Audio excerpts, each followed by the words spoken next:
O Senhor esteja convosco. Evangelho de nosso Senhor Jesus Cristo, segundo São Mateus.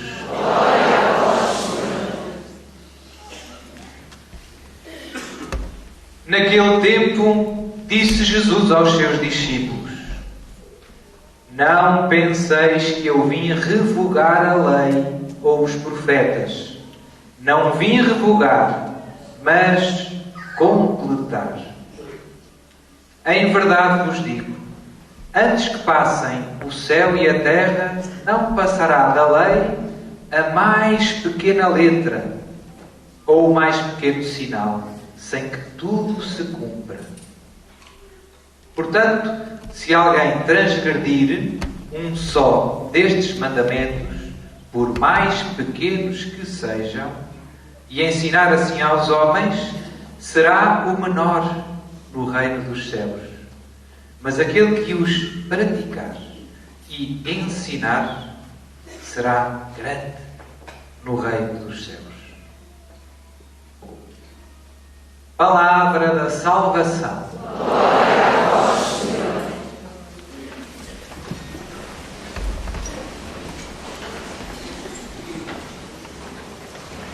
Queridos irmãos, chegamos ao ponto mais alto do nosso dia, que é a Santa Missa. E neste Evangelho que acabamos de escutar, Jesus diz: Não penseis que eu vim revogar a lei aos profetas. Não vim revogar, mas completar. A palavra grega podia-se traduzir com levar ao pleno cumprimento. E o tempo da Quaresma é um tempo em que nós dedicamos mais tempo a meditar na lei de Deus, na lei santa de Deus, que é o caminho para a felicidade, que é o caminho para a vida. Jesus, quando fala da lei, a que é que se refere exatamente? Sobretudo, refere-se para os judeus a lei de Moisés, dada por Deus, através de Moisés, ao seu povo, está nos primeiros 5 livros da Bíblia. Aquilo que nós chamamos o Pentateuco, vem do nome grego Penta, 5, que os judeus chamam a Torá, a lei. E os escribas, que eram os especialistas da lei no tempo de Jesus, dedicavam-se não só a estudar a lei, mas a ensinar a lei, e contavam os preceitos, os tais preceitos. Nada, se alguém transgredir um só destes mandamentos, por mais pequenos que sejam. Quais mandamentos? Nós podíamos perguntar. Os mandamentos, a lei, os escribas contaram os preceitos e davam 613 preceitos. Era uma floresta de preceitos.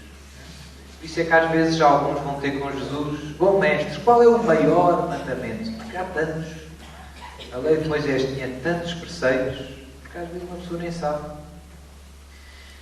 E hoje queria meditar convosco no coração desta lei.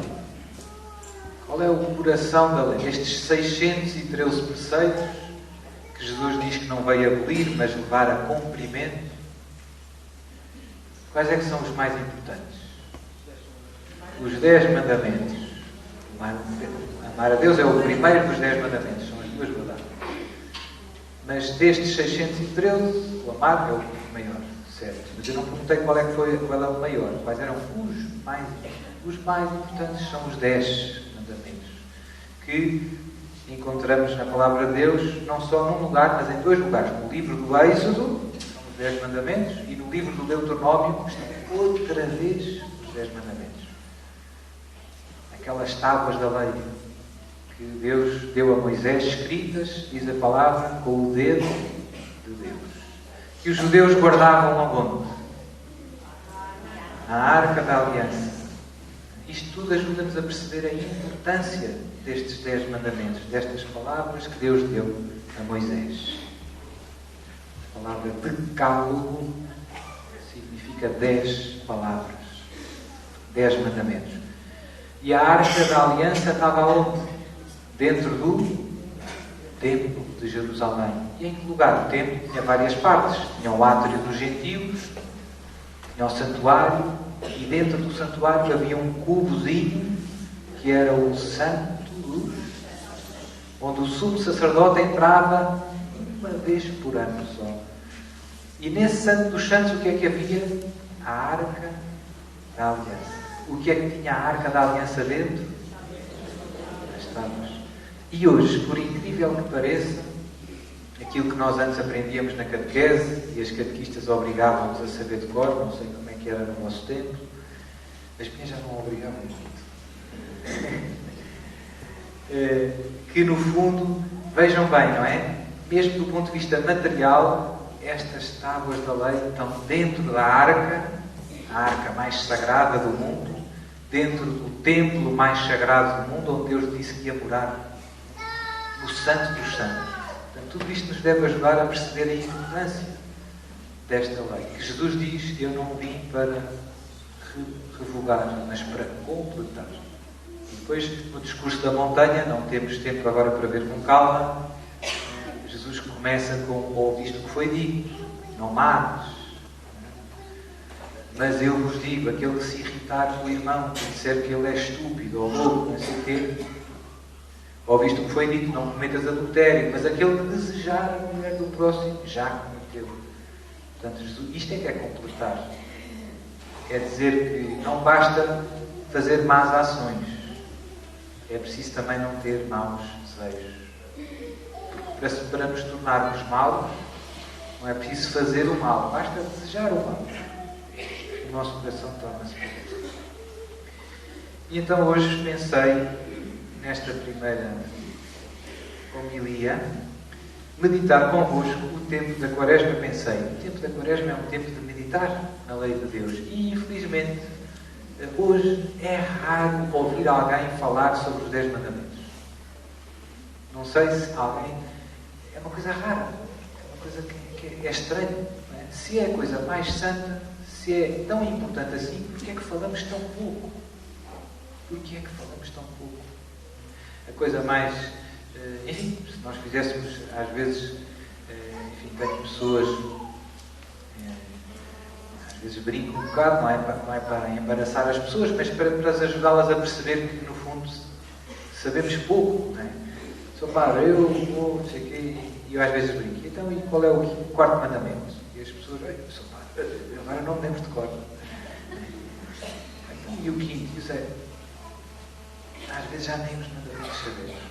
Portanto, hoje gostava de meditar um pouco convosco nos 10 mandamentos, e a ideia é ajudar-vos e ajudar-me a mim a fazer um pouco um exame. Nós já não sabemos muito bem quais são os 10 mandamentos e, sobretudo, não sabemos muito bem o que é contrário a cada mandamento. Já não é evidente para nós. E por isso eu noto com muita frequência que as pessoas se confessam bastante mal, em geral. Porquê? Porque o exame de consciência que fazem é muito superficial. É muito ligeiro, é muito assim por a rama, como se costuma dizer. Não vão mais fundo. Não se examinam com mais cuidado. Era como se alguém fosse a uma clínica para fazer um exame de saúde e fizesse só um raio-x à mão. Pronto. Isso quer dizer que está cheia de saúde? Não, isso é pouco. Não chega. É preciso fazer mais exames para sabermos o estado real da saúde do nosso corpo. E o mesmo devemos fazer com a saúde da nossa alma. Então, basicamente, o que eu vou fazer é enunciar os 10 mandamentos. Há também a chamada fórmula catequética. No Catecismo da Igreja Católica, nós temos a leitura do livro do Êxodo, com os 10 mandamentos, a leitura do livro do Deuteronômio, e depois temos a chamada fórmula catequética dos mandamentos, que não é exatamente as palavras da Bíblia, mas os primeiros cristãos usavam uma síntese mais mais abrangente, mais prática, mais concreta, digamos assim, do 10 mandamentos. Portanto, é essa que eu vou usar. Antes de começar, portanto, a ideia é fazer um exame de consciência. Eu trouxe hoje de manhã, deixei aqui, já vi que não há, mas temos ali mais, uns folhetozinhos que também estão disponíveis no site, santidade.net, exame de consciência para adultos. Algumas pessoas têm aí, e que tem o texto que eu vou ler e meditar convosco, e brevemente comentar. Então, antes da confissão, e antes de entrarmos nos 10 mandamentos, é útil sempre fazer um chamado exame preliminar. Ainda não entramos nos 10 mandamentos, mas há um exame preliminar. Para quê? Para ver um pouco o ponto da situação. A quantas andamos? Perguntas do tipo: há quanto tempo não me confesso? Isso é importante dizer, Sr. Padre. É obrigatório? Não. Eu não preciso dizer ao Padre há quanto tempo me confesso. Mas é útil. É útil. Porquê? Porque ajuda ao Padre a perceber quem tem à frente dele. Se eu vou confessar e digo: Sr. Padre, confessei a semana passada. O Padre já percebeu que é uma pessoa que se confessa com muita frequência. E o que é que isso significa? Se aquela pessoa disser: Sr. Padre, acuso-me de ter perdido a paciência com o meu marido e de ter comido um bocadinho mais, eu gosto muito dos passeios de nata, pronto, e não diz mais nada. O Padre, como é uma pessoa que se confessou a semana passada, não vai fazer muitas perguntas. Porquê? Porque percebeu que, pronto, é uma pessoa que luta e que tem cuidado com os pecados até veniais. Se a pessoa não diz nada e diz só estes pecados, o Padre não sabe. Será que a pessoa é uma pessoa de prática religiosa? E se ela não se confessa há 30 anos? Ou se a pessoa veio se confessar e disse: Sr. Padre, eu confessei quando me casei, há 30 anos. E às vezes perco um bocadinho a paciência com o meu marido e respondo lá uma visita. E de resto está tudo bem. Há 30 anos que não te confessas, só aconteceu isso. Então o Padre aí, aquela informação ajuda a perceber. Eu tenho que ajudar esta minha irmã a aprofundar no seu exame. E depois começa a perguntar: olha, e à missa ao domingo costuma ir? Isso não gostou muito. O Padre um dia deu uma resposta torta e tal, deixei de ir à missa. Então, a gente depois começa a escavar e encontra, e foi algo má, tive mal de saúde e tal, e havia uma vizinha que disse: olha, vai lá àquele senhor que ele tem lá umas rezas boas e tal. A gente começa, o Padre começa, e afinal, e portanto só isto dizer: confessei-me há uma semana, ou quando me casei, ou há um mês, ajuda muito, facilita a vida ao Padre. E também à própria pessoa, porque assim também não se prolonga, não se complica, porque senão fica um ponto de interrogação no ar: quem é que eu tenho à frente? Portanto, interessa ajudar o Padre, o confessor, a perceber que sou uma pessoa de prática religiosa, que me confesso frequentemente. Ou não. Há algumas pessoas que até pedem: Senhor Padre, ajude-me a confessar. Eu não sei confessar muito bem. Senhor, ajude-me. Mas isso também ajuda o Padre a perceber: pronto, é uma pessoa que tem dificuldades. Escondi conscientemente algum pecado grave em alguma confissão precedente. E, infelizmente, como já vimos hoje até nos testemunhos que tivemos, às vezes as pessoas até se confessam, mas não confessam todos os pecados graves que cometeram. As pessoas às vezes até se confessam, mas não confessam todos os pecados graves que cometeram. E isso é uma chatice. Porquê? Porque se uma pessoa faz isso conscientemente, comete mais um pecado, que é o sacrilégio, abusar do sacramento. E porquê é que nós não confessamos todos os pecados graves? O motivo mais frequente é por conscientemente. Né? Às vezes é por isso. A pessoa não se lembra. Então aí não há culpa da nossa parte. Eu estou a falar quando a gente se lembra e não quer confessar. Eu fiz isto, fiz um aborto, ou traí a minha mulher, ou masturbei, ou andei a ver pornografia e não quero confessar isso. Qual é o caso mais frequente? É vergonha. Eu não quero confessar isso. Ou quando tinha 12 anos, ou 15, ou fui com o meu namorado, não sei para onde, e nunca confessei. Eu até me lembro disso, mas não quero confessar. Tenho vergonha de dizer isto ao padre. Então, isso é um problema, infelizmente, que acontece às vezes. Portanto, é preciso cuidado. Pedir a Deus a graça. Eu, normalmente, a minha sugestão que eu dou, é assim um bocado que eu faço, é, quando vou confessar, mandar logo os pedregulhos grandes à frente. Mandar os grandalhões, sou padre, não me vais esbiçar, olha, aí vai. E depois vêm as pedras miúdas, não é? E assim é sempre a descer, porque às vezes eu noto que alguns, com esta história da vergonha, há muitas pessoas que também usam a técnica de distraí-me na oração e depois um bocadinho de preguiça, às vezes, não sei o quê, quando o padre está assim a meio da confissão, conversa, matei 3 pessoas, e continuam, na esperança que o padre esteja distraído. E não foi. É pior. A minha experiência é que é pior. É uma agonia. A pessoa que se está a confessar está ali, quer deitar aquilo para fora e nunca mais. O melhor é começar pelos grandes. Mas o que é que o padre vai achar? O padre não vai achar nada. O padre vai ficar contente. Porque a alegria dos padres, que é a alegria de Deus, é quando um pecador se arrepende e se confessa. É uma festa. Eu posso dizer, das minhas maiores alegrias é quando alguém vem arrependido pedir perdão a Jesus. Pedir perdão a Jesus. Pronto. E portanto é muito bonito, porque depois da gente conseguir finalmente mandar o pedregulho cá para fora, é um alívio enorme e o padre não bateu. Não, o padre ficou contente. O padre, que bom irmão que fizeste esta boa confissão. Jesus estava à espera. Portanto, começar pelos piores. Não esconder nada. Não esconder nada. É verdade que às vezes nós não nos lembramos de tudo e com o passar dos anos, à medida que vamos caminhando, vimos aos retiros, etc., começamos a lembrar-nos de coisas antigas. Também é Deus. O Espírito Santo vai-nos lembrando. Espera aí.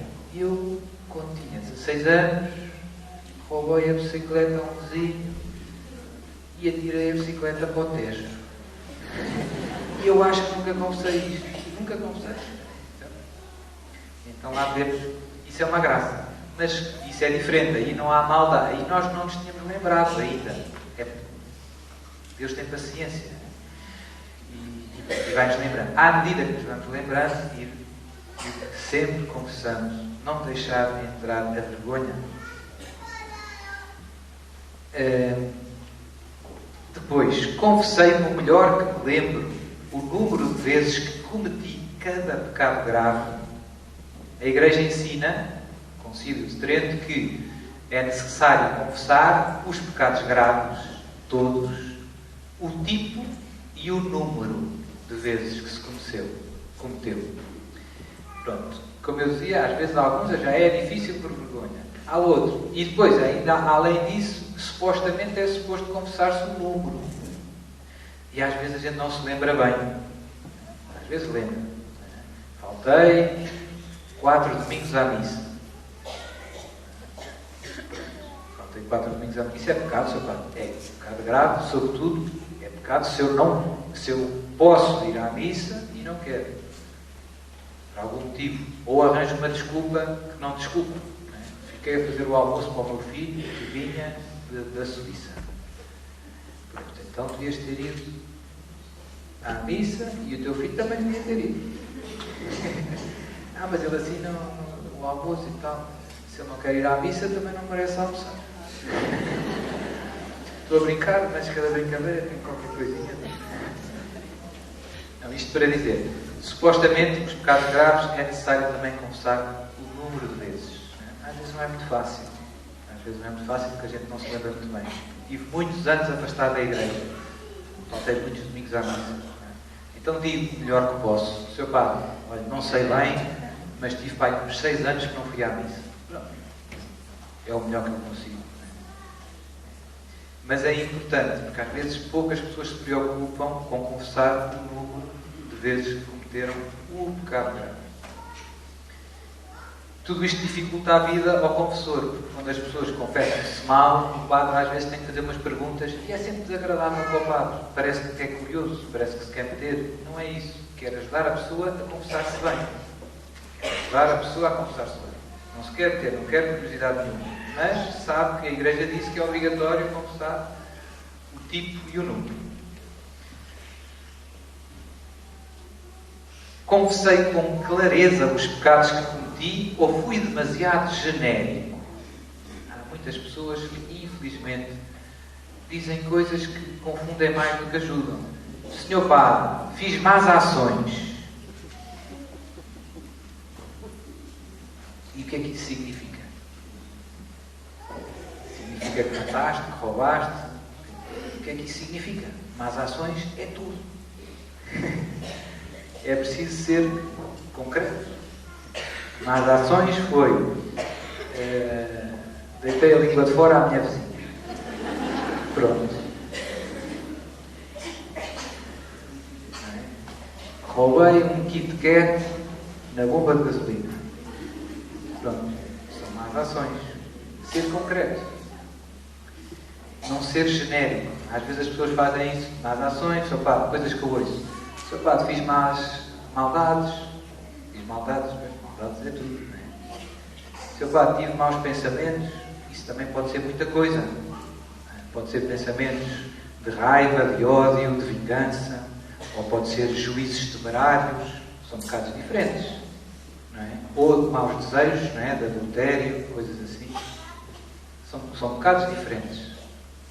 Não são pecados iguais. Portanto, ter cuidado, não ser demasiado... Ser concreto. Chamar, como é que se costuma dizer, o boi pelo nome, não é? Pronto. Ser direto. Há pessoas que ficam ali a enrolar, desembucha.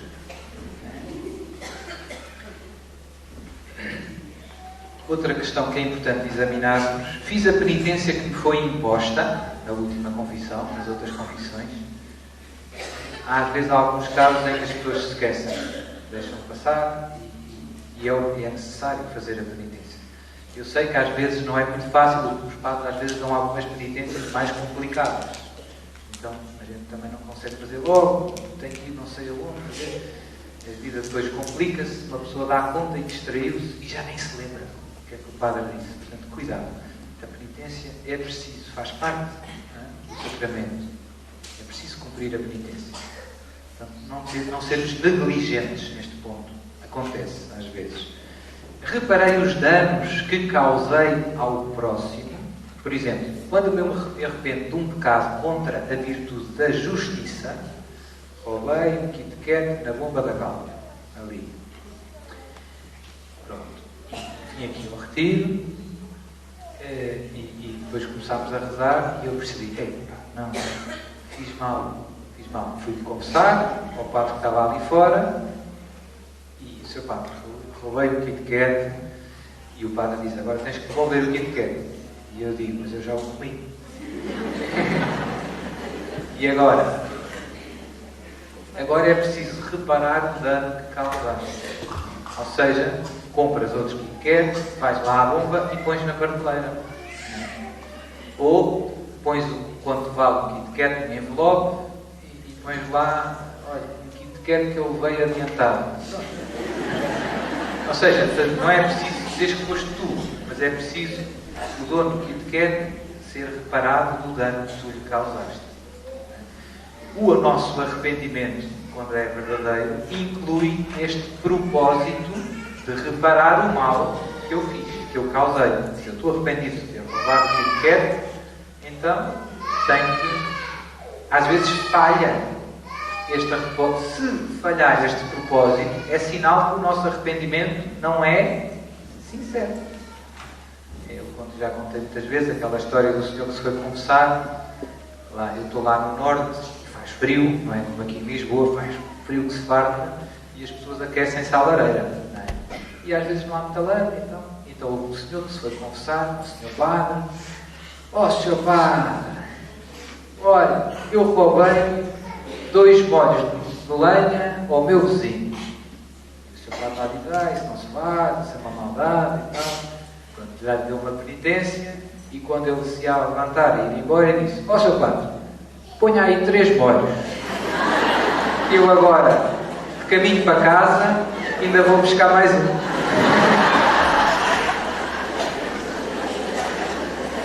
Então, aqui é exatamente o arrependimento não existe, porque não existe propósito de emenda, de reparar o dano que se causou. Então é preciso cuidado com isto, porque a gente ri-se, mas às vezes acontece connosco, às vezes há coisinhas que fazemos. Nossa, pá, eu lá no meu emprego, levo umas canetas e tal. As pessoas não me consideram, eu dou mais do que qualquer dia, trabalho mais. As canetas são tuas? Não. Então, mas não é muito. Pois não, é uma pequena injustiça. Mas quem é fiel no povo, é fiel. Quem é injusto no povo, uma pequena injustiça é um pequeno pecado. Mas não está certo. Se as canetas não são tuas, mas o meu patrão no outro dia disse: quem quiser pode levar canetas. Aí é diferente. Aí é diferente. Se o patrão, se o dono das canetas quer que vocês levem, não há injustiça. A injustiça está quando o dono não gosta. Não gosta. Eu levei lá uns rolinhos de papel higiênico. Eles têm muitos, seu padre. Não são teus. Não são teus. Mas isto ninguém prejudica em nada. Eles têm muito dinheiro. Não são teus. Pronto, portanto, temos que ter cuidado e reparar o dano que fizemos. Comunguei em pecado mortal. Então, para comungarmos dignamente, é preciso não estar na graça de Deus. Portanto, viver os mandamentos da lei de Deus. Se tivermos pecados veniais, podemos comungar? Sim, podemos. Se tivermos pecados mortais, podemos comungar? Não. Só depois da confissão sacramental. Mas eu confesso-me depois. Não. Só depois da confissão sacramental. É o que a Igreja ensina. E por isso é que é bom termos. Então, e como é que eu sei se este pecado se o Kit Kat é mortal ou não é mortal? Roubar um Kit Kat na bomba é pecado mortal? Não. É venial. Ainda bem. Pronto. Não é inferno, é purgatório. Mas como é que eu sei onde é que está? Basicamente, o que me dá, o que são faltas graves, são os 10 mandamentos. Os 10 mandamentos mostram quais é que são as coisas graves. Se eu depois quiser aprofundar o tema, pego em quê? Catecismo da Igreja Católica. Lá explica os 10 mandamentos e para cada mandamento tem vários pecados contra o mandamento e diz, nos casos, que isto é matéria grave. Quando o Catecismo diz que é matéria grave, aqui deve-se acender uma luzinha que diz: cuidado! Isto significa que se eu conscientemente e voluntariamente fizer uma coisa que é matéria grave, pecado mortal. Para haver um pecado mortal é preciso 3 condições: ser matéria grave, haver consciência da minha parte, que é matéria grave, e consentimento e liberdade. Eu sei que é grave e quero fazer. Certo? Há coisas que atenuam. Às vezes eu sei que é grave, mas não quero fazer. Porque alguém me apontou uma pistola à cabeça. Quer dizer, eu quero um bocado, senão não fazia, levava um tiro. Mas é uma liberdade, é um consentimento que não é pleno. Certo? Se alguém me apontasse uma pistola e dissesse: vais roubar o que quer ou levas um tiro? Eu não devia roubar, devia levar um tiro para o céu. Mas tive medo, fui roubar. O pecado, eu tipo quer, não é pecado. Mas pronto, vamos pôr o Ferrari. Vais roubar um Ferrari, que já é grave, não é? Vais roubar o Ferrari, senão levas um tiro. Eu roubei o Ferrari. É pecado mortal. Se eu não tivesse a pistola apontada à cabeça, seria, porque eu queria roubar o Ferrari. Agora, com a pistola apontada à cabeça, eu quero e não quero. Não é uma liberdade plena. O medo condiciona a nossa vontade, o nosso consentimento. Pronto, isto é importante para o pecado mortal. O pecado mortal é preciso as 3 condições: matéria grave, consciência, advertência e liberdade. E a voluntariedade, consentimento pleno.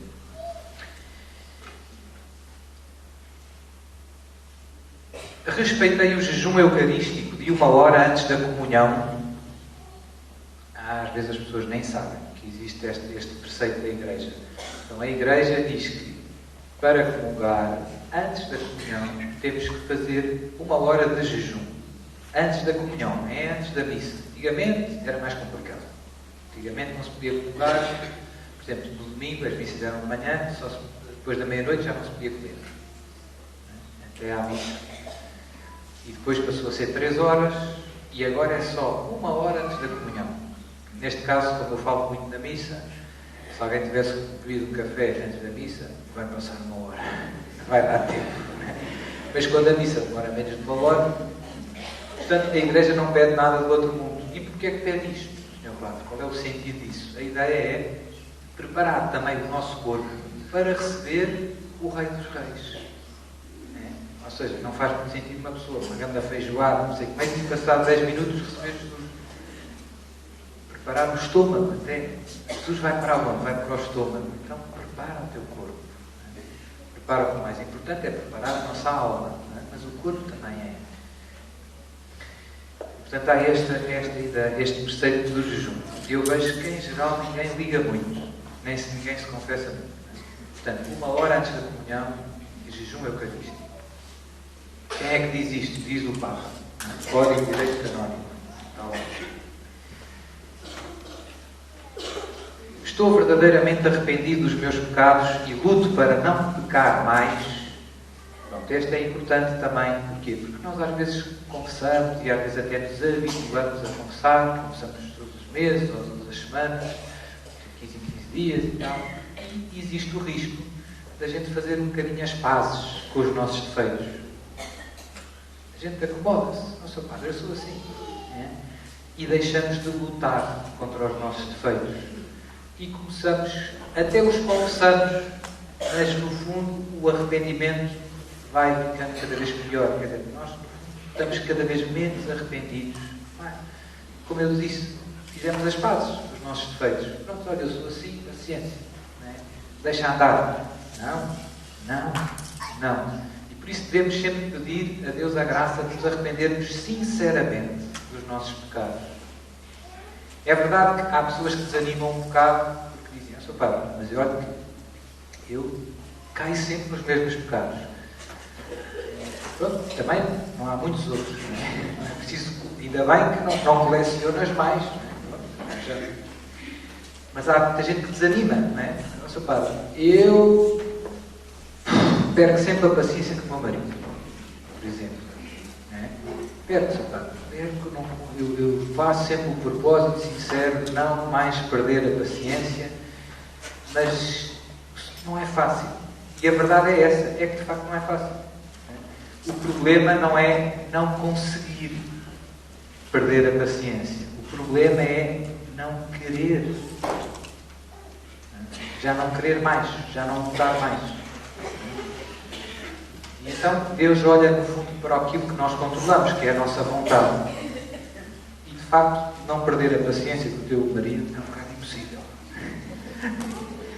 Quem é que não perde? Pronto. A gente não consegue, somos fracos, certo? Deus sabe. O problema é quando a gente faz as pazes com os nossos defeitos. Temos que querer emendar-nos e lutar o melhor que pudermos. Depois, se cairmos, levantamos. Há pessoas que dizem, mas eu, para que é que me venho confessar? Eu já sei que para a semana que vem, ou daqui a um mês que vem, venho aqui dizer a mesma coisa. E eu digo, olha, e se tu dissesses isso da louça? Não vou lavar mais os pratos da louça. Daqui a bocado vou jantar. Acabei de sujar o almoço. Daqui a bocado vou jantar. Não lavo. Suja a seguir e pronto. Não tem lógica. Assim devia ser com a nossa vida espiritual. Se nós caímos, se ofendemos a Deus, o que devemos fazer como cristãos é levantar-nos e pedir perdão. As vezes que forem precisas. As vezes que forem precisas. Sujou, limpa. E com o corpo a gente faz igual. Não vou tomar mais banho, Sr. Padre. Estou-me sempre a sujar. Sujar, Não é? Não vou lavar mais os dentes, nem lavar o cabelo. Se a lógica é essa, é uma lógica da batata. Não é? E depois sujei, limpa, e com a roupa igual. E portanto o mesmo devíamos aplicar à nossa alma. Limpar. Caiu, levanta, caiu, levanta. Se nós quisermos numa frase, higiene espiritual. E sempre. Então, primeiro mandamento: adorar a Deus e amá-lo sobre todas as coisas. Duvidei voluntariamente da existência de Deus Pai, Filho e Espírito Santo. Acreditei apenas num ser supremo. Revoltei-me contra Deus nos meus sofrimentos. Desespero. Duvido da bondade e do poder de Deus. Isto é muito frequente quando o sofrimento bate à porta.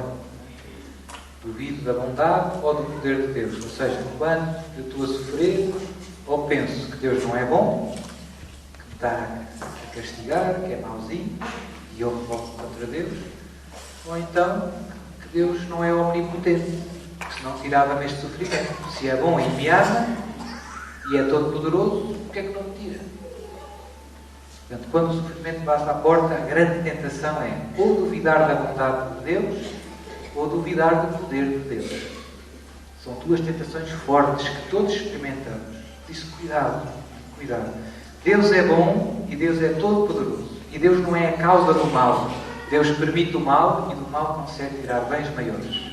E o sofrimento que tu passas, que eu passo e que toda a gente passa nesta terra, faz parte do plano de Deus para o nosso crescimento espiritual. Ninguém cresce no amor a Deus e nas virtudes se não fizer ginástica espiritual. E a ginástica espiritual muitas vezes chama-se sofrimento. Chama-se cruz.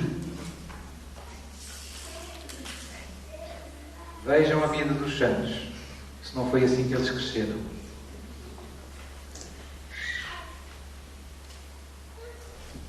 Tive ódio a Deus. Esperei a vida eterna sem abandonar o pecado. Às vezes há pessoas que acham que o céu está no pecado. Deus é bom, portanto vamos todos para o céu.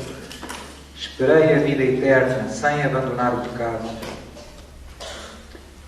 Esperei a vida eterna confiando apenas no meu esforço.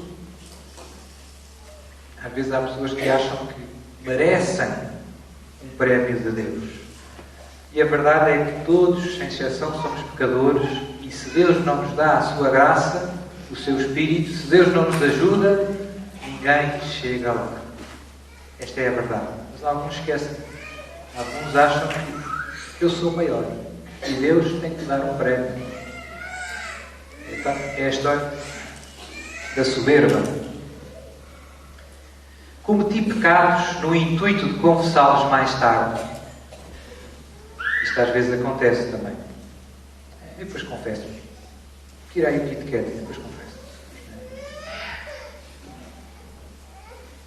Tenho posto em dúvida ou negado deliberadamente alguma verdade revelada por Deus e ensinada pela Igreja. A Igreja diz que a contracepção está mal, mas cá para mim. Jesus disse que não separa o homem o que Deus uniu, mas cá para mim.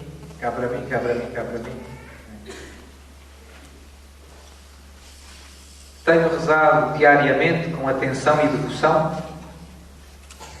Rezo e frequento os sacramentos de má vontade.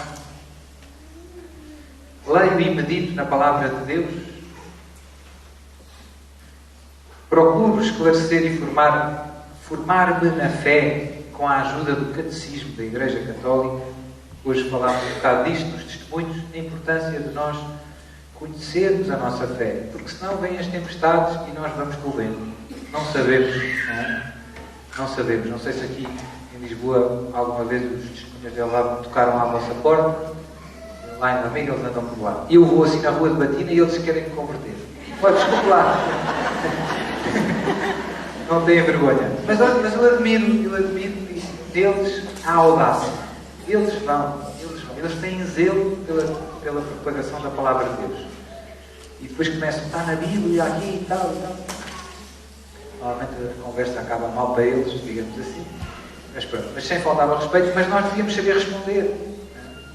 Eles começam a dizer, está na Bíblia, e nós nem sabemos. Olha, estou ocupado, estou a ver, sei lá o quê, a Mel, não é? Conhecer a Bíblia, conhecer o Catecismo da Igreja Católica. Se conhecermos estes dois livros, eu já fico contente, e com isto já conseguimos dar resposta a tudo. As coisas mais importantes já se esclarecem rapidamente. Temos o que é que a Igreja ensina sobre a homossexualidade, o Catecismo da Igreja Católica. Abre, leio, 3 parágrafos. É bem concentrado, tipo aqueles com pau, néctar de pera. Só que tem que se ler 2 vezes ou 3, porque é muito curto e está lá muita coisa ali.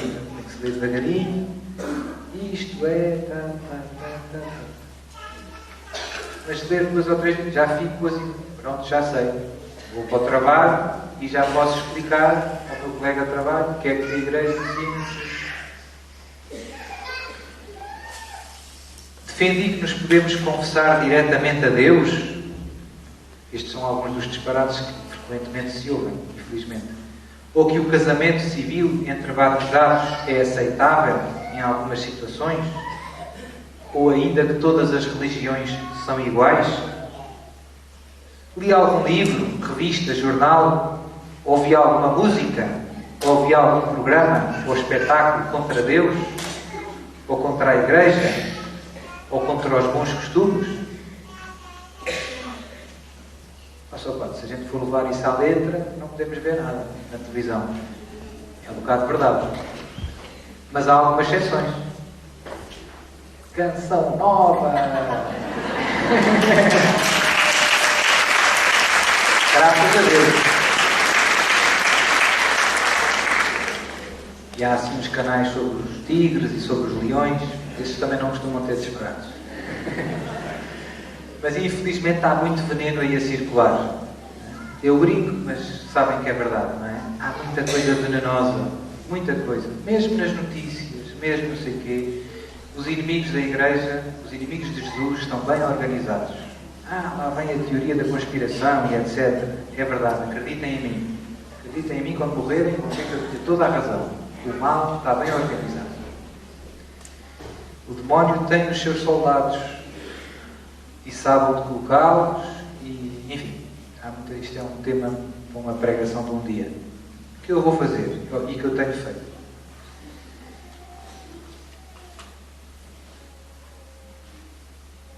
Recebi indignamente algum sacramento, faltei ao respeito às coisas santas, por exemplo, conversando ou brincando dentro da igreja, vindo indecentemente vestido para a igreja, ou omitindo a genuflexão, sempre que passo diante de Jesus sacramentado.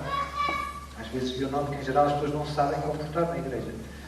Nem têm consciência que vão fazer mal. Mas é um lugar sagrado. E num lugar sagrado eu não posso estar com todo o café. Perna cruzada, não é? Top, não sei o que. Está calor. Pois é, mas isto é um lugar sagrado. Cuidado, não é? Coloquei a minha vontade, as minhas ideias, o dinheiro, o trabalho, os divertimentos, o prazer ou a fama, o poder ou alguma outra coisa criada em primeiro lugar na minha vida. Este, no fundo, se calhar, são os problemas mais espalhados. No fundo, quem não tem Deus, quem não tem Jesus no seu coração, o que é que tem? Tem o dinheiro, ou o prazer, ou a fama, ou a carreira, ou o poder. Em primeiro lugar, na sua vida. O que é que o faz levantar de manhã da cama? Alguma destas coisas.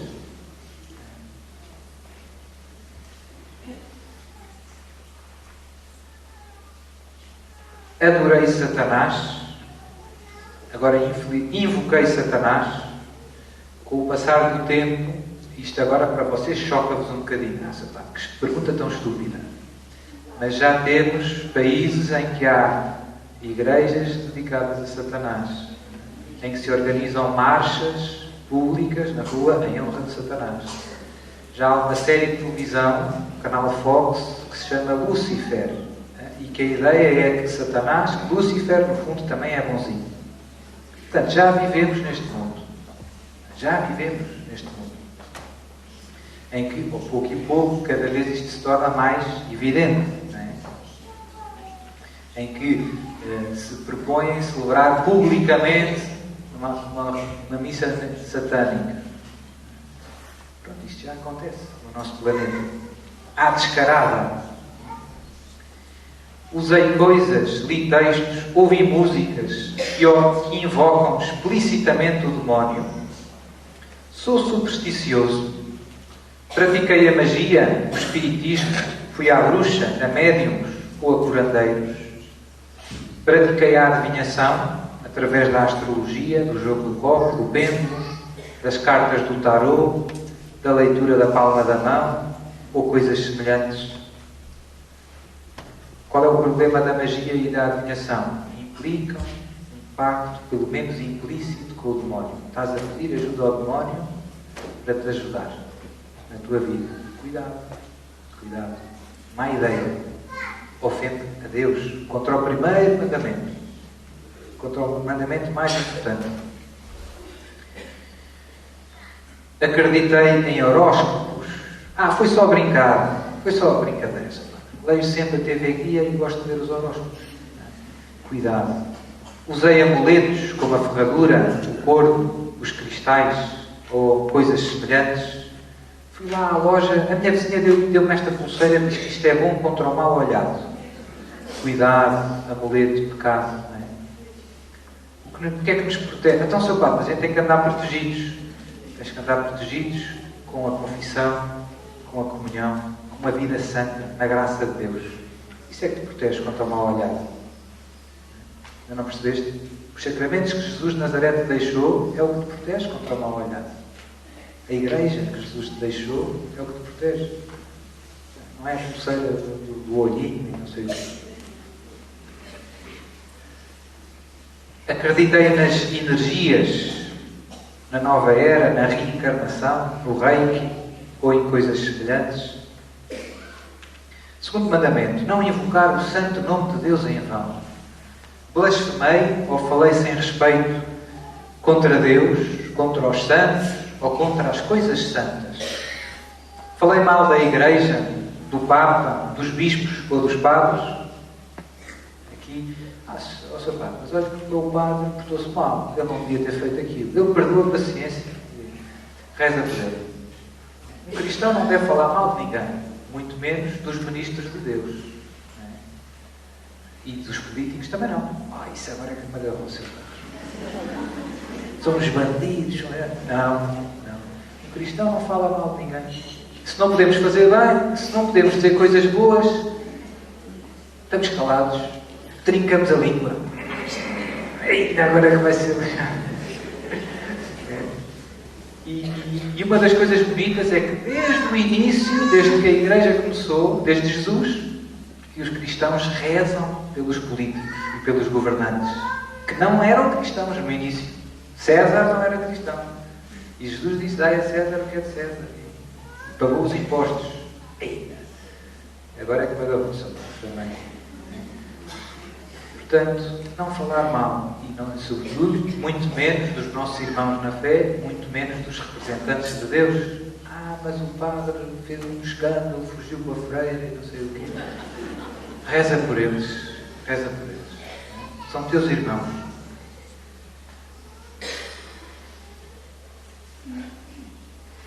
Pronunciei levianamente ou sem respeito o nome de Deus, por exemplo, em anedotas e piadas.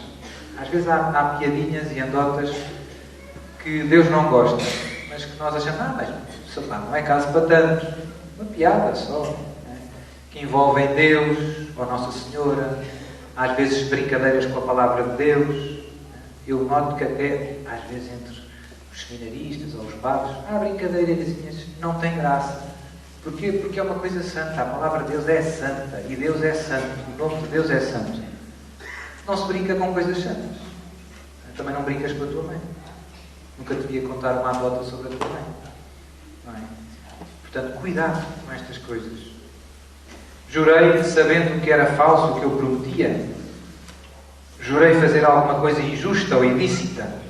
Roguei pragas. Deixei de cumprir algum voto ou promessa que tenha feito a Deus ou a algum santo. Às vezes as pessoas também se descuidam com isto. Seu Padre, eu prometi ir à Senhora de Fática, se o meu bebezinho ficar curado, ir lá à capelinha e dar 5 voltas com ele ao colo. Muito bem. E ele ficou curado? Ficou. E agora? Agora ele tem 18 anos. Ainda não cumpri. E agora? Agora tem vindo aqui ao dia. Agora ele pesa o tempo de tudo, não é? É um problema. Portanto, foi um desleixo, descuido e depois. E agora, neste caso, como é que isto se resolve, Sr. Padre? Podes pedir ao teu padre que ele comute a promessa por uma coisa mais fácil. É possível, é.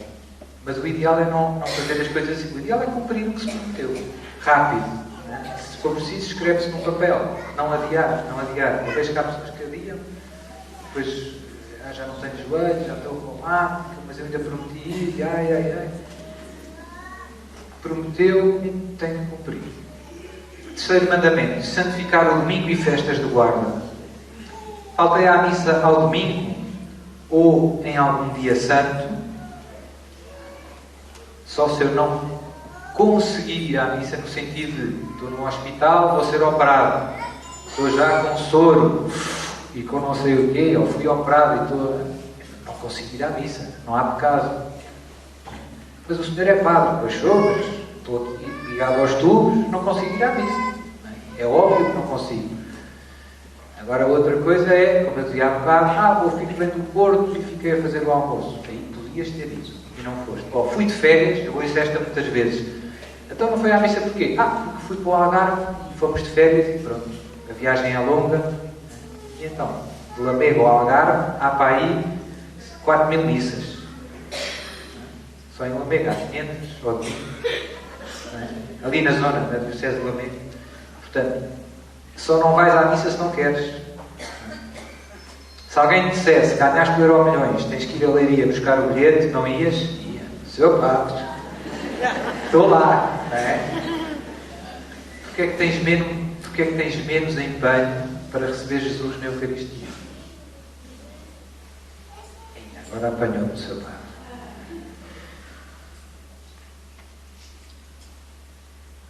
Cheguei tarde à missa por culpa própria.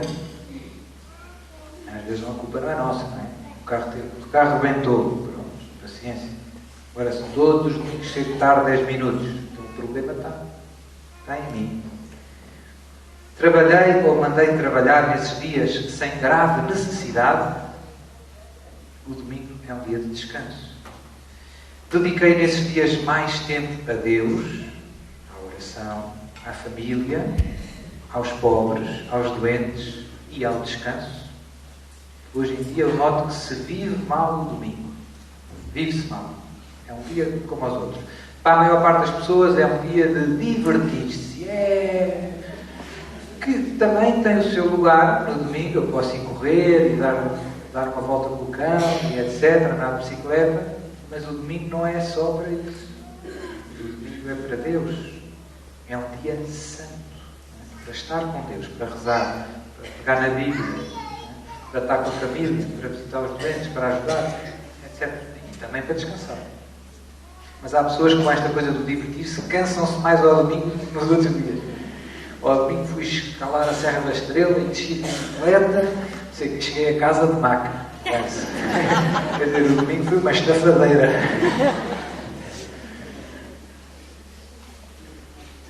Quarto mandamento, honrar pai e mãe e outros legítimos superiores. Obedeci aos meus pais, manifestei-lhes o devido amor e respeito, ajudo-os espiritual e materialmente, entristeci-os, abandonei-os na velhice ou na doença. Isto acontece bastante, é triste. Tenho rezado por eles, zanguei-me com os meus irmãos, maltratei-os, tenho transmitido a fé aos meus filhos, atrasei o seu batismo ou a sua primeira comunhão. Incluo isto aqui porque infelizmente há muita gente que ele depois logo escolhe, se quiser, não é? Mas não faz isso com as vacinas, não é?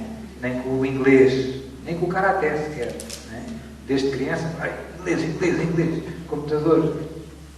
E depois as coisas melhores às vezes duvidamos em dar aos nossos filhos.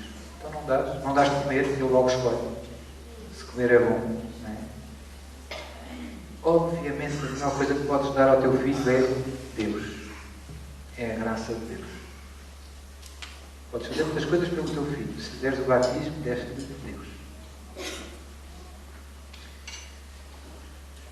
Tenho-me empenhado na sua educação, defendo-os do pecado. Deus vai pedir muitas contas aos pais por não terem defendido os filhos do pecado.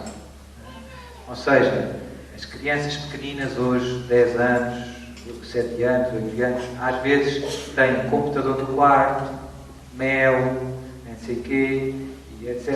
E então bebem muito veneno. A culpa é deles, com 7 anos. A quem é que Deus vai pedir contas? Aos pais. E depois têm 25 e os pais queixam-se. Ó, seu pai, o meu filho está um rebelde, não quer saber nada. Mas quando ele tinha 7, puseste a televisão no quarto, e o computador, e não sei o quê. Agora não atura, pois agora é complicado, não é? Dei-lhes maus exemplos, o exemplo vale muito. Não é? Corrigi com firmeza e paciência os seus defeitos. Fui amável com os estranhos e, ao contrário, pouco amável na vida de família. Às vezes somos muito queridos da porta de casa para fora e da porta de casa para dentro. Ui, quem é que nos atura? Discuti com o meu marido, com a minha esposa. Evitei repreendê-lo ou discutir diante dos filhos. Isto parece uma coisa pequena, mas as crianças, sobretudo as crianças pequeninas, não sabem medir. Não são grandes, não é? Não são adultos, não sabem medir a gravidade, uma discussão, etc. Então, para eles é muito traumatizante ver o pai e a mãe a discutir. E uma criança de 4 anos, 5 anos, fica muito mal, fica muito ansiosa, fica ferida. Aquilo é mau, é perigoso. Os pais, mas pronto, isto depois amanhã está tudo bem. Mas tu não tens 4 anos. Portanto, não faças isso à frente dos teus filhos.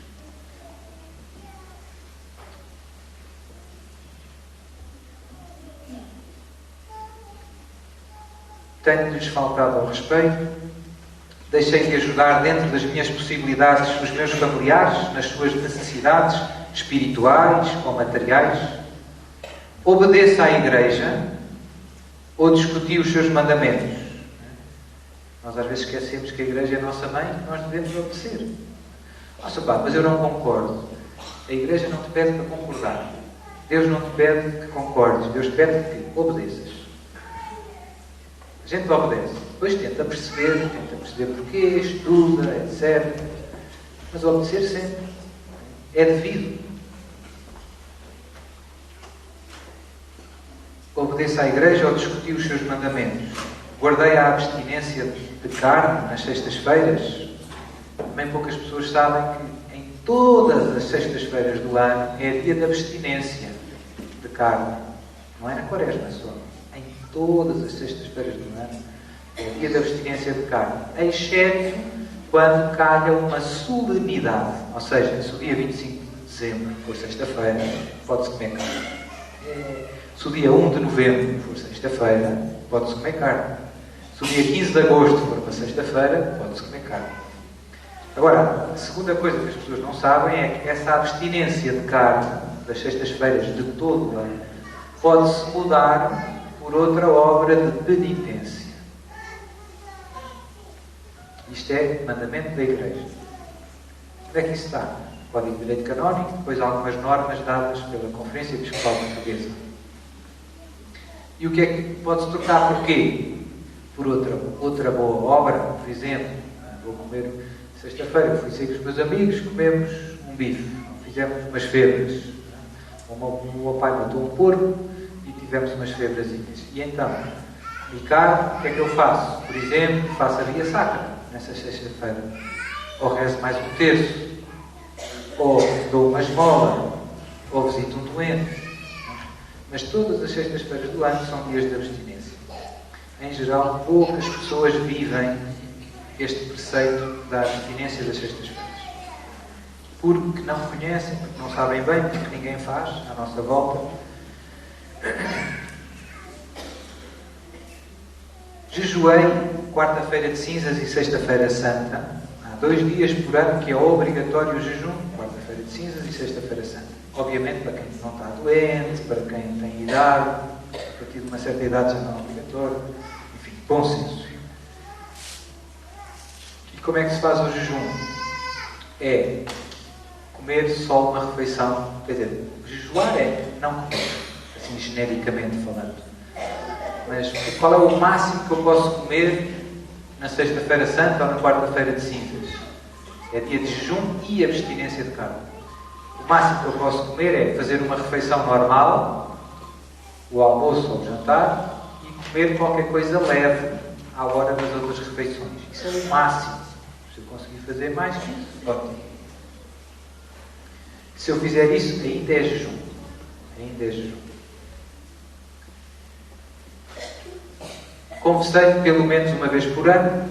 É também um dos preceitos da Igreja. Comunguei pelo menos uma vez por ano pela Páscoa. Também é um dos preceitos da Igreja. Tenho contribuído para as necessidades da Igreja segundo as minhas possibilidades. Eu aqui... A gente hoje não vê isto, mas eu às vezes quando passo numa igreja destas antigas, a gente cá em Portugal tem algumas bonitas, não é? Igreja, sei, o Mosteiro da Batalha, não é? Ou Alcobaça. Eu olho para ali e penso, aquela gente era muito pobre e deu o melhor que tinha para Deus. E hoje a gente às vezes entra numa igreja aqui nas nossas paróquias e está as cortinas rasgadas, tudo podre, tudo chove lá dentro. E as pessoas no domingo dão 50 cêntimos. Não é? E, portanto, ninguém se preocupa muito com as coisas de Deus. É estranho. Não é? E hoje nós temos muito mais do que tínhamos há 50 anos atrás e há 100 anos atrás. Mas muito mais, nem se compara. Não é? Hoje nós somos ricos a comparar com os nossos bisavós. Ricos. Quem eles nunca sonharam. Mas somos menos generosos com Deus. É aqui que eu gostava de... Somos mais ricos, mas menos generosos com Deus. Em geral. Pois há exceções, graças a Deus. Mas em geral já não se fazem mosteiros da batalha. Achamos que é demais para Deus. Não é? Obedeci ao Papa, ao meu Bispo. Obedeci às justas determinações das autoridades civis. Ou seja, também devemos obedecer às leis do Estado. Às justas leis. Há leis que não.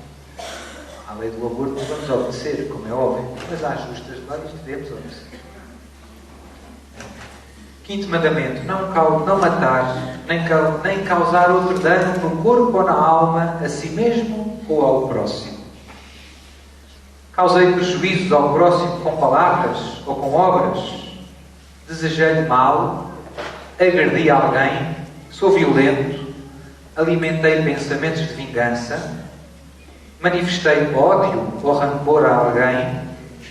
Perdoei de todo o coração as ofensas que recebi? Era o Evangelho de ontem. Deixei de falar ou nego a saudação a alguém? Cheguei a ferir ou a tirar a vida do próximo? Colaborei de algum modo em atos que ocasionassem a morte de um inocente? Pratiquei, aconselhei ou facilitei o crime gravíssimo do aborto? Defendi o aborto em certos casos? Fui gravemente imprudente na condução de veículos motorizados, pondo em risco a minha vida e a dos outros? Deixei-me vencer pela ira? Cometi algum atentado contra a minha vida? Embriaguei-me? Por exemplo, embriagar-se é um bocado grave. Quem não sabia, fica a saber. Porque implica a perda do uso de consciência, o uso de razão.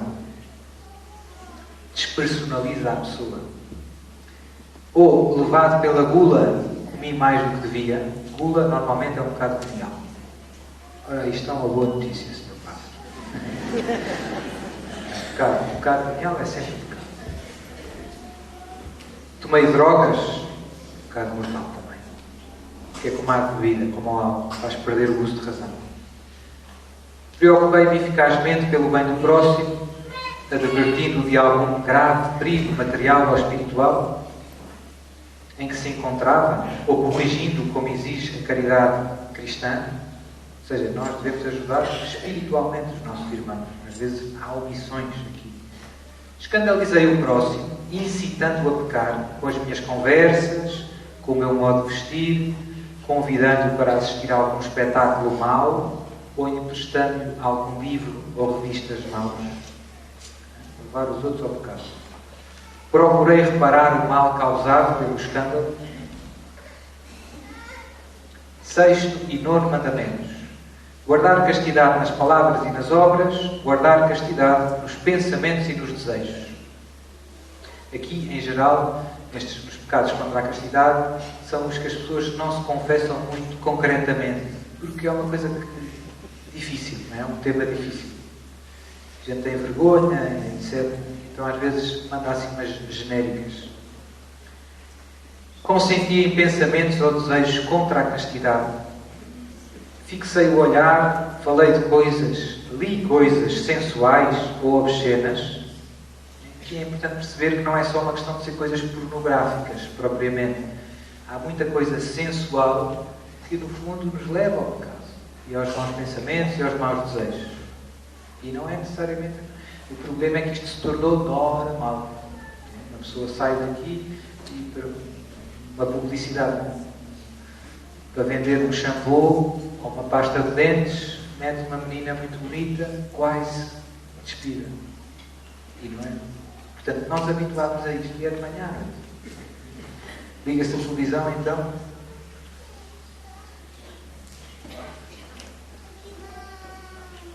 Vi pornografia, também é grave. Procurei o prazer sexual por si mesmo, fora do ato conjugal, ou seja, a procura do prazer sexual fora do ato conjugal é sempre pecado. Também é grave. Pecado grave. Tive liberdades no namoro. O que é que isso significa, Sr. Padre? Vocês percebemos muito bem, todos. Há coisas no namoro que são demais. Faltas de respeito, mãos aqui, mãos ali. Cuidado.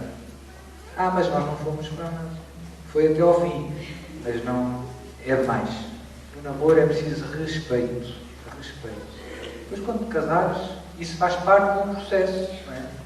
Quer dizer, isso é suposto dar bebés. Não é? Portanto, se ainda não estás casado, ainda não é para dar bebés. Sr. Padre, o senhor mete-se em tudo. Isto é para vos ajudar a fazer boas confissões. Hoje, infelizmente, vivem, em geral, os jovens vivem mal o namoro. E por isso também depois há tantos problemas no casamento. Porquê? Porque o namorado que não se controla e a namorada que não se controla, depois no casamento não se vai controlar também. E depois, passados 30 anos, ele já se cansou dela. E tem uma vizinha que tem menos 15 anos. E como nunca se controlou até aos 50 anos, não se vai começar a controlar aos 50. Portanto, isto tem muitas consequências na nossa vida. Muitas. E por isso muitos casamentos rebentam porque não há virtude da castidade. Não há autodomínio. Não há autodomínio. Porque sempre valeu tudo. E depois, bum, lá vai aquilo tudo ao ar.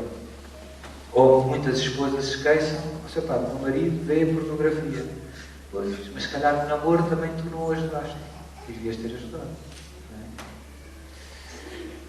Portanto, as coisas vêm de trás. Respeitei o corpo da minha namorada, do meu namorado. Pequei contra a castidade por atos, sozinho, masturbação, ou acompanhado, adultério, fornicação, com pessoas do mesmo sexo.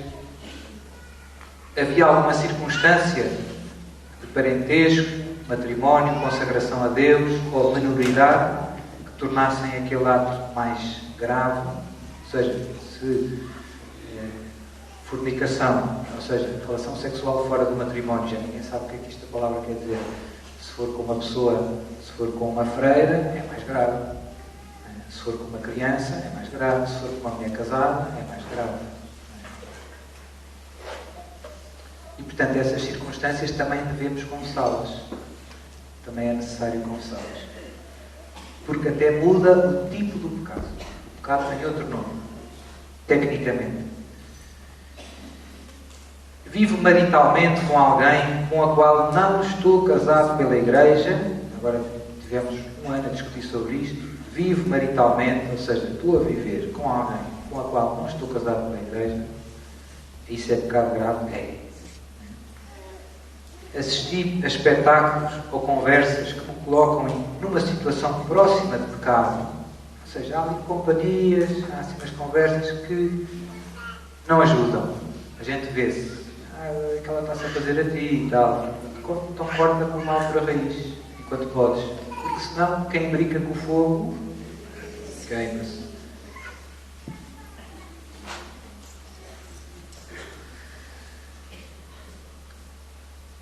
Tenha em conta que expor-me a essa ocasião já é um pecado. Ou seja, se eu vejo que ela quer qualquer coisa, eu sou um homem casado, sou padre, é como se fosse casado. Se vejo que a senhora que vende o jornal está a fazer, simpática e tal, e que quer mais alguma coisa, portanto, eu devo portar com essa ocasião. Se eu alimento, mas eu não fiz nada, então, eu voluntariamente manter essa ocasião, já é pecado. Mesmo que não aconteça nada. Porque eu, no fundo, estou a brincar com o fogo. Brincar com o fogo já é pecado. Já é imprudente.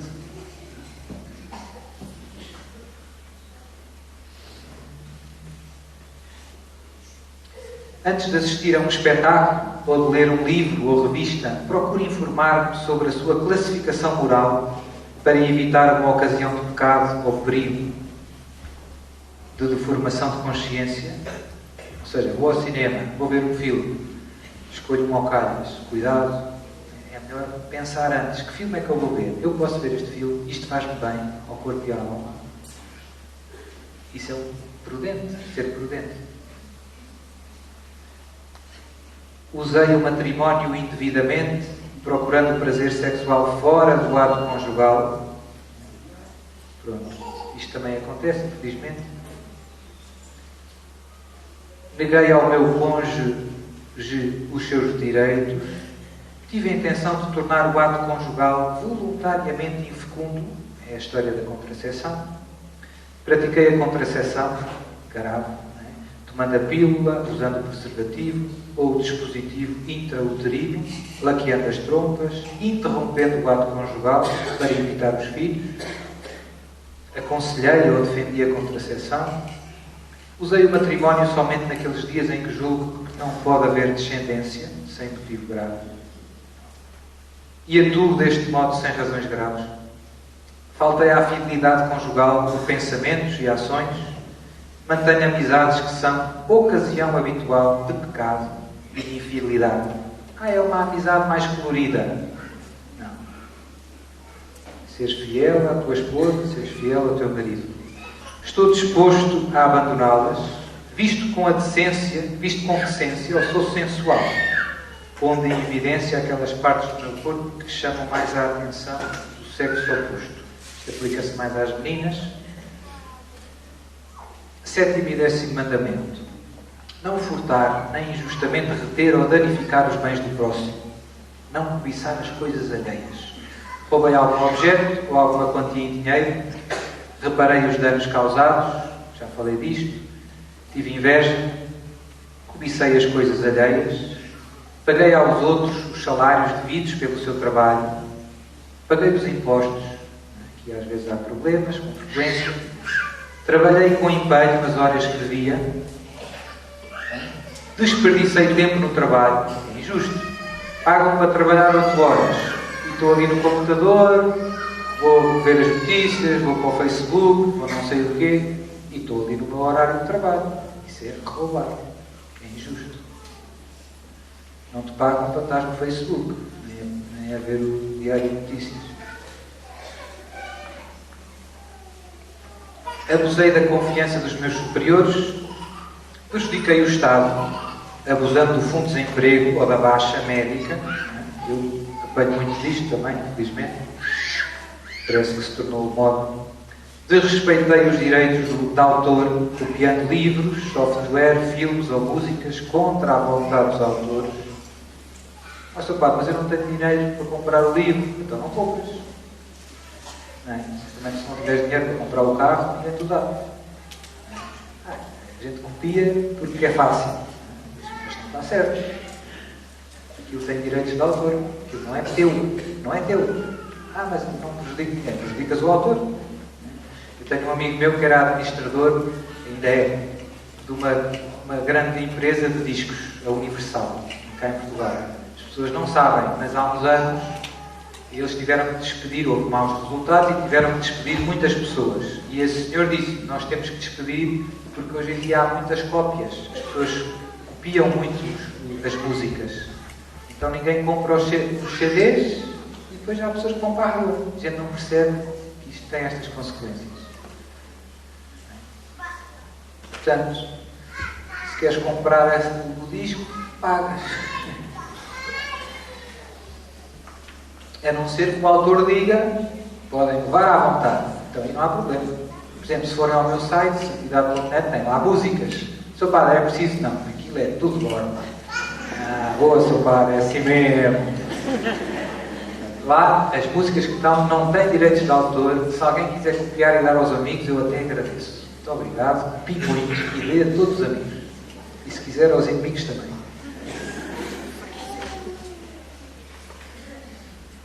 Devolvi ao dono as coisas emprestadas ou achadas. Aproveitei-me injustamente da desgraça alheia, cobrando, por exemplo, juros excessivos. Prejudiquei de algum modo o próximo, os seus bens.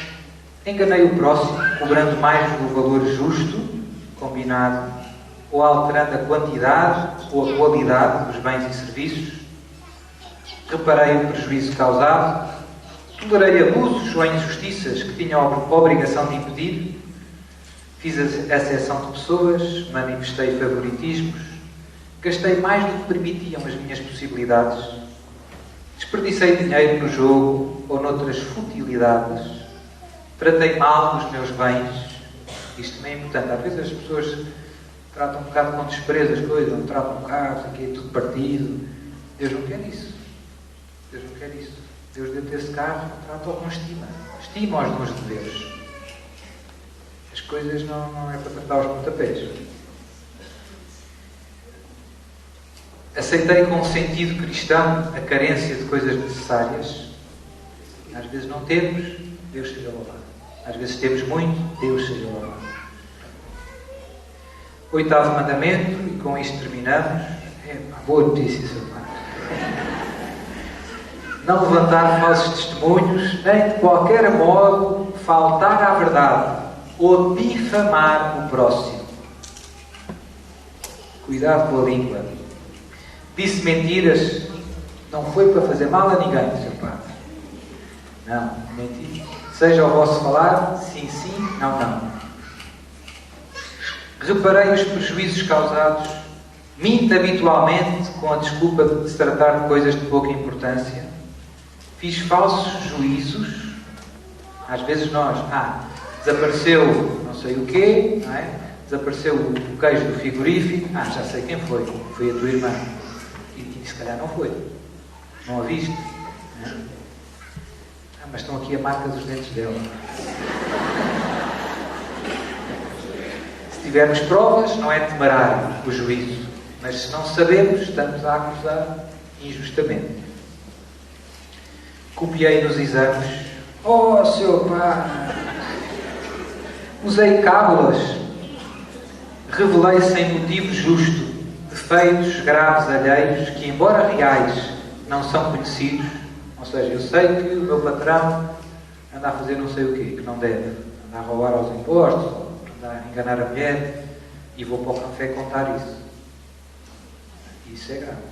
Não devo fazer difamar. Mas é verdade. Mas tu não tens direito de tirar o bom nome a ninguém. Nem tu. O que é cristão é rezar por ele e falar com ele. Mas eu isso não tenho coragem. Então vem ao retiro. E pede o Espírito Santo. Que é isso que Deus quer que tu faças. Rezes por ele e fales com ele. Mas que não fales mal dele nas costas. caluniei, atribuindo defeitos ao próximo que não eram verdadeiros. A gente às vezes exagera nos defeitos dos outros. Já reparei os males causados. Disse mal dos outros, baseando-me apenas nos boatos. Fui ao cabeleireiro, ouvi uma conversa, fui para casa, depois fui às compras, fui ao mercado. Já corre aí que não sei o quê. E às vezes é tudo mentira. Colaborei na calúnia, na difamação ou na murmuração. Semeei discórdias e inimizades com as minhas palavras. Exagerei os defeitos do próximo. Gosto de ouvir falar mal do próximo. Estou sempre a criticar. Há pessoas que torna-se um hábito. Só quando abrem a boca é para falar mal. Falar mal do Estado, falar mal do quê, falar mal do vizinho, falar mal do marido, falar mal do... Estou sempre a lamentar. E pronto, e com isto terminamos este caminho de exame dos 10 mandamentos. Quem quiser ler em casa, a gente tem folhetos, também está no site Santidade Monte. Eu li o exame de consciência para nos ajudar a fazer um exame mais profundo. E aquelas pessoas que às vezes vão começar a dizer: eu sou padre, eu não mato nem roubo, não tenho pecados. Depois desta conversa, já não dizem isso. Não é? Portanto, afinal, não é fácil. Pronto. Mas o tempo da Quaresma é exatamente para isto, para nos arrependermos dos nossos pecados e recomeçarmos de novo e ressuscitarmos, sobretudo através de uma boa confissão. Seja louvado nosso Senhor Jesus Cristo.